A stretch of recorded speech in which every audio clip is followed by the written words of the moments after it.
Hello दोस्तों। जैसा कि अभी हाल ही में 20 तारीख को पेपर हुआ है भूगोल का। जो कैसा पेपर आता है, जो आने वाले अगले साल भूगोल का पेपर देने वाले हैं या फिर अभी जो पेपर देते हैं उनमें कैसे क्या करना चाहिए उसके बारे में जानकारी देख लेंगे। कि इनमें से देखिए पेपर आपका भूगोल का है। इनमें से सब पेपर में क्या होता है, पहले अनुक्रमांक यहाँ पे आपको अपना रोल नंबर लिखना होता है, यहाँ पे अपना नाम लिखना होता है। और ये पेपर आपका 8 पृष्ठों में यानी 8 पेजों पर ये है। ये दोनों तरफ के पेज आपके मिलाकर के 8 पेजों का है। इसके पेपर का आपका कोड है 322 AJ। ये अभी 20 तारीख 20 फरवरी 2023 का पेपर है। जिसमें से क्या होता है, प्रत्येक पेपर जो भी होता है 3 घंटे का होता है। कितना समय दिया जाता है? 3 घंटे का समय दिया जाता है और 70 का पूर्णांक होता है। क्योंकि इसमें 30 नंबर का जो होता है प्रोजेक्ट और प्रैक्टिकल बनता है। क्या होता है? प्रोजेक्ट प्रैक्टिकल होता है 30 नंबर का और 70 नंबर का एग्जाम होता है। जिनमें से कुछ इंटेक्शन लिखे रहते हैं जो आप लोगों को याद से होते हैं। बहुत लोग ऐसा करते हैं ना, पढ़ते भी नहीं है इंटेक्शन और करने लगते हैं पेपर। तो क्या लिखा है, प्रारंभ में 15 मिनट पश्चात ही प्रश्न पत्र पढ़ने के लिए निर्धारित किए गए। यानी 3 घंटे जो 15 मिनट आपको एक्स्ट्रा दिए जाते हैं तो प्रश्न पत्र पढ़ने के लिए दिए जाते हैं, ताकि आप पेपर को पढ़ सको, अच्छे से समझ सको और कौन कैसे क्वेश्चन करना है वो कर सको। क्योंकि जल्दीबाजी में क्या करते हैं ना, करना शुरू कर देते हैं और जो इंटेक्शन के अकॉर्डिंग नहीं करते हैं तो फिर बाद में पछताते हैं, सोचते हैं कि हमने ऐसा गलती कैसे कर दी। इसलिए पहले आप इंटेक्शन पढ़ लिया करिए, जो भी लिखा रहता है उसको पहले पूरे पढ़ लिया करिए। इसके बाद इस पर फिर निर्देश लिखे और भी और लिखे रहते हैं कि सभी प्रश्न करना अनिवार्य है। यानी कोई भी ऐसा प्रश्न नहीं आपको छोड़ना है, सभी प्रश्न आपके अनिवार्य होते हैं। और इसमें यह भी कहा गया है कि 1 से 8 तक के बहुविकल्पी प्रश्न हैं और 9 से 16 तक के अतिलघुत्तरीय, और जिनके प्रत्येक उत्तर आपको 20 में देना है। यानी जो 9 से 16 तक के प्रश्न हैं उनको 20 शब्दों में देना है। ये बहुत अच्छा इंपॉर्टेंट, ये शब्द आपको याद रखने चाहिए कि 20 यदि कह रहा है 20 में देना तो सिर्फ 20 में ही देना। थोड़ी बहुत ज़्यादा कम हो जाए, कम ना होना चाहिए, थोड़ी बहुत ज़्यादा हो जाए तो फर्क नहीं पड़ता है। और 17 से लेकर के 22 तक के जो प्रश्न हैं वो लघुत्तरीय, जिनको आपको 50 शब्दों में उत्तर देना है। यानी 50 से कम नहीं होने चाहिए और अच्छे से सुंदर सुंदर शब्दों में लिखना होता है। और फिर जितने भी 23 से लेकर के 24 तक के प्रश्न हैं वो विस्तृत उत्तरीय हैं, दीर्घोत्तरीय हैं, जिनके आप उत्तर 150 शब्दों में लिखने हैं। और फिर बाद में आपको 25 से 26 के जो प्रश्न हैं वो मानचित्र संबंधित होते हैं, मैप संबंधित होते हैं, नक्शे में आपको दर्शाने होते हैं। और साथ में एक ऐसा भी इंटेक्शन होता है कि जो ब्लाइंड बच्चे होते हैं, जो कि अंध विद्यालय वाले बच्चे होते हैं, उनके लिए वो मैप में लिखना होता है। मैप में उनको कुछ बनाना नहीं तो मैप के अकॉर्डिंग उनको कॉपी में ही लिखना होता है। इसमें फिर नीचे लिखा सभी प्रश्नों के लिए निर्धारित अंक उनके सम्मुख अंकित, यानी प्रत्येक प्रश्न के आगे एक अंक आपको अंकित होगा, बताएंगे किस प्रकार का। और उपयुक्त रेखा चिन्हांतरों में आरेखों द्वारा अपने उत्तरों की पुष्टि कीजिए, उनको उत्तरों को भी पुष्टि करनी होती है आपको। फिर वही देखो, पेपर आपका यूपी बोर्ड में क्या होता है, हिंदी इंग्लिश दोनों माध्यम होता है, इसलिए पेपर आपका दोनों माध्यम में आता है। इंग्लिश माध्यम में इंडेक्स लेकर रहते हैं और हिंदी माध्यम में भी। तो जो हिंदी माध्यम से होते हैं हिंदी माध्यम में करते हैं, इंग्लिश माध्यम से होते हैं इंग्लिश माध्यम में करते हैं। पहला क्वेश्चन है हमारा आ गया इसी में से कि बहुविकल्पी प्रश्न यानी मल्टीपल चॉइस टाइप क्वेश्चन, यानी अपनी इच्छा अनुसार आपको कई सारे ऑप्शन होते हैं, उनको चूज करना होता है। जिनमें से पहला लिखा भी है कि निम्नलिखित प्रश्नों को सही उत्तर दीजिए, यानी सही उत्तर पुस्तिका में लिखिए। तो आपको जो भी उत्तर होता है उसको सही से लिखा जाता है। कैसे आपको बोर्ड कॉपी में लिखना होता है या बहुत अच्छे से जानते नहीं जानते कमेंट करिएगा। पहला क्वेश्चन है, निम्नलिखित में से कौन सा भौगोलिक सूचना का स्रोत नहीं है, यानी ऐसा कौन सा, ये निम्न ऑप्शन दिए गए ऑप्शन में से ऐसा कौन सा है जो कि भौगोलिक सूचना का स्रोत नहीं माना जाता है। तो प्राचीन मानचित्र, ये देखो माना जाता है, प्राचीन मानचित्र पुराने मानचित्र द्वारा भौगोलिक सूचना का भौगोलिक जानकारी मिलती है। यात्रियों के विवरण से भी मिलती है, क्योंकि उनकी किताबें वगैरह लिखी रहती हैं उससे भी मिलती है। प्राचीन काव्य, प्राचीन महाकाव्य, सॉरी प्राचीन महाकाव्य वो उस तरह की भौगोलिक स्थिति नहीं बल्कि साहित्य को दर्शाते हैं, बोलबाला और उसको सभ्यता को दर्शाते हैं। ये इसका ये राइट आंसर, मतलब इसमें से इससे भी चंद्रमा की चट्टानों के नमूने से मिलता है, ये भी मिलता है, जिसको सजर पत्थर वगैरह कहा जाता है, इससे मिलता है। लेकिन ये प्राचीन जो महाकाव्य है इससे नहीं मिलता, इससे वहाँ की सभ्यता के बारे में जानकारी मिलती है। इसलिए इसका राइट आंसर हो जाएगा श नंबर। याद रखिएगा इसका राइट आंसर कौन सा है, इसका राइट आंसर आपका श नंबर है। याद रखिएगा श नंबर आपका इसका राइट आंसर है।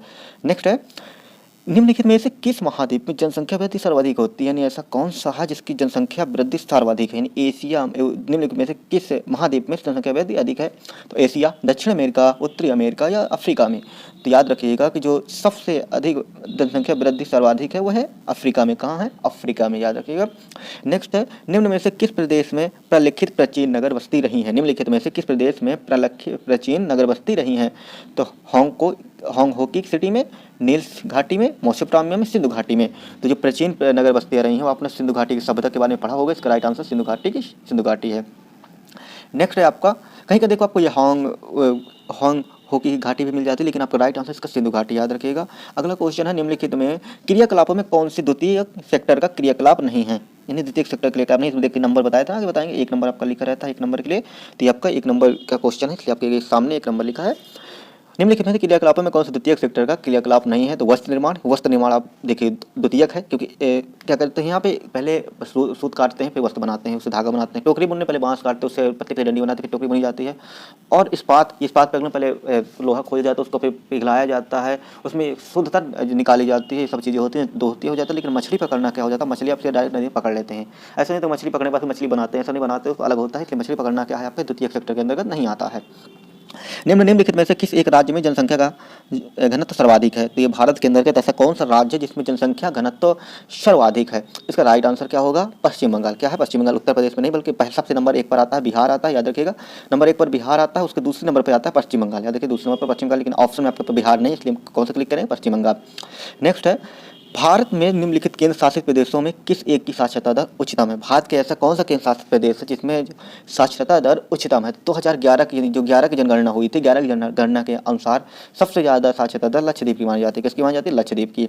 निम्न देश के प्रयुक्त जल का सबसे अधिक अनुपात निम्नलिखित सेक्टर में किस सेक्टर में है? यानी सिंचाई के लिए सबसे ज़्यादा जल यूज किया जाता है। घरेलू उपयोग में कम होता है, आप जानते हैं, उद्योग में कम होता है, और इनमें से कोई नहीं तो नहीं, लेकिन सिंचाई में क्या होता है? बहुत ज़्यादा जल लगता है। हर प्रत्येक गेहूँ वगैरह पर, धान वगैरह की खेती जब होती है बहुत ज़्यादा जल लगता है, इसलिए जल का सबसे ज़्यादा प्रयुक्त होने वाला सेक्टर कौन सा? सिंचाई है। नेक्स्ट और लास्ट क्वेश्चन है आपका, इसके अंदर जो वैकल्पिक 8 क्वेश्चन ही दिए, ज़्यादा क्वेश्चन नहीं है। तो इसमें से क्वेश्चन है, निम्नलिखित में से कौन सा भारत में चीनी का दूसरा सबसे बड़ा उत्पादक देश है? उत्पादक सही राज्य है। तो निम्नलिखित में कौन सा भारत का सर्वाधिक उत्पादक राज्य है? वह है पंजाब, उत्तर प्रदेश, महाराष्ट्र, तमिलनाडु। तो इसका राइट आंसर है ये आपका महाराष्ट्र। महाराष्ट्र जो है ये चीनी का दूसरा सबसे बड़ा उत्पादक है, भारत के अंदर चीनी का दूसरा सबसे बड़ा उत्पादक राज्य है। इसके बाद देखिए आपके क्वेश्चन होते हैं कि आपका, अब ये देखो, ये सेकंड बताया था कि आपका यूपी बोर्ड हिंदी इंग्लिश में दोनों में है, तो इसके आपका ये इंग्लिश माध्यम के पेपर ऑब्जेक्टिव क्वेश्चन है, जो इंग्लिश वाले होते हैं अपना करते हैं, हिंदी वाले हैं। इसके बाद फिर आते हैं अगले क्वेश्चन में, अति लघुत्तरीय क्वेश्चन। अति लघुत्तरीय क्वेश्चन में भी देखो आपका लिखा होता है कि ये 2 नंबर का है। कितने नंबर का? 2 नंबर का। कहा भी गया है कि 1 नंबर 1 नंबर, यानी मानव भूगोल की किसी 2 शाखाओं को उल्लेख करना है। तो 2 शाखाओं लिखोगे तो आपको, यदि एक शाखा को उल्लेख करते तो 1 नंबर मिलेगा, यदि दोनों करते तो आपको दूसरा नंबर भी मिल जाएगा। इसी में विश्व के किन्हीं 2 प्रमुख पंतनों बंदरगाह का उल्लेख करना। तो ये भी आपको 2-2 करना है, यदि 1 का करोगे तो 1 नंबर मिलेगा, यदि 2 का करोगे तो 2 नंबर मिल जाएंगे। फिर नेक्स्ट है, आदिकालीन निर्वाह कृषि से आप क्या समझते हैं? तो आदिकालीन निर्वाह कृषि से आप इसको यदि लिखोगे अच्छे से, तो आपको अच्छे से लिख दिया है आपने कम से कम 20 शब्दों में, तो आपको 2 नंबर मिल जाएंगे। मानव विकास को प्रभावित कीजिए, इसको भी आपको 20 शब्दों में ही लिखना, तो 2 नंबर आपको मिलेंगे। नेक्स्ट क्वेश्चन इसी में है, भरमौर जनजाति क्षेत्र में समन्वित जनजाति विकास कार्यक्रम ITDP के सामाजिक लाभ क्या हैं? इसके लाभ आपको पहले इसके बारे में थोड़ी सी बता देना, फिर लाभ इसके 4 लाभ लिख दोगे तो 2 नंबर पूरे मिल जाते हैं। अब 2 लाभ लिखते तो कम नंबर मिलने के चांसेस रहते हैं। भारत में ग्रामीण बस्तियों के प्रकारों का वर्णन कीजिए। तो भारत में ग्रामीण बस्तियों के प्रकार कितने हैं उनके बारे में बता देना, उनके वर्णन लिख देना है, उनके बारे में थोड़ा लिख देना, तो आपको 2 नंबर मिल जाते हैं। भारत में अभ्रक के विस्तरण का विवरण दें। भारत में अभ्रक के विस्तरण का विवरण किस प्रकार दिया जा सकता है? ऊर्जा के अपारंपरिक स्रोत कौन से हैं? ऊर्जा के अपारंपरिक स्रोत कौन से हैं उनके बारे में आपको लिखना, तो नंबर आपके क्लियर हो जाते हैं। फिर आते आता है लघुत्तरी, जो कि आपका 4 नंबर का होता है। इसमें क्या कहा गया है? मानव के प्रकृतिकरण का वर्णन कीजिए। तो मानव के प्रकृतिकरण का वर्णन करना है आपको, थोड़ी विस्तार से लिखना, 50 शब्दों में लिखना है। याद देखिए, ये पूरे जितने भी आपके ये क्वेश्चन है आपको टोटल 50 शब्दों में लिखना है, तभी आपको 4 नंबर मिलेंगे। इसका पूरे क्वेश्चन आपको जितने भी ये क्वेश्चन दिए गए हैं सभी को आपको 4 नंबर के 50 शब्दों के कम नहीं लिखना है। थोड़ी ज़्यादा हो जाता है तो गलत नहीं होता, कम रहे तो फिर दिक्कत हो जाती है। फिर आते हैं आपके विस्तृत उत्तरी। तो विस्तृत उत्तरी होते हैं, ये आपके जो विस्तृत उत्तरी होते हैं, आपके टोटल कितने नंबर होते हैं? आपके 6 नंबर का होता है, जिसको आपको टोटल 150 शब्दों में लिखना पड़ता है, बेकायदे हेडिंग के साथ, और अच्छे सुंदर राइटिंग और सुंदर शैली के साथ लिखना बहुत अच्छा होता है। जब आप अच्छी शैली के साथ लिखते हैं तो नंबर अधिक मिलते हैं। और इसमें ध्यान रखा करिए कि जब आप अथवा क्वेश्चन देखते हैं तो अथवा में सिर्फ आपको यदि ये वाला नहीं आ रहा तो आपको इसको करना है, नहीं यदि आ रहा तो इसको करने की जरूरत नहीं है। इस पर अथवा में क्योंकि बहुत दीर्घ उत्तरी होता है, उसमें अथवा के काफ़ी क्वेश्चन दे देता है, जो हमारे लिए काफ़ी फायदेमंद होते हैं। इसी तरह आपका इसका सेकंड जो है मानचित्र वाला आता है। क्या आता है? मानचित्र काल से संबंधित। जिनमें से आपको लिखा होता है कि भारत में दिए गए मानचित्र में निम्नलिखित में से उपयुक्त चिन्हों द्वारा दर्शाइए, उनके नाम भी लिखिए। तो उपयुक्त चिन्ह वाला दर्शाना है कि सर्वाधिक जनसंख्या